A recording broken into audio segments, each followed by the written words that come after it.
Le journal officiel d'Ondomba, ainsi qu'il appelait ses graffitis, n'étaient pas des tracts lâches, pusillanimes et anonymes, puisqu'ils étaient signés et que l'on pouvait en remonter la trace.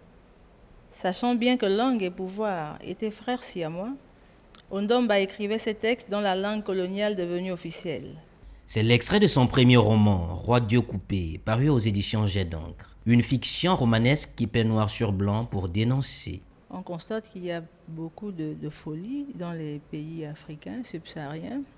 Donc, à travers ce regard que je jette sur la société africaine, j'ai voulu en fait, à travers le personnage de le maréchalat du roi Dieu, personnage dit fou, mais que je considère comme un personnage plutôt marginal à Libreville, de mettre en exergue ces textes, un peu parsemés dans toute la ville, pour ressortir les éléments qui parlent du passé colonial à Libreville, au Gabon en général, et puis pour mettre en exergue la question de la folie comme étant un mal qui est là, un malaise qui parle du refoulé des sociétés ayant connu la colonisation et qui quelque peu vivent dans une sorte de refus de soi.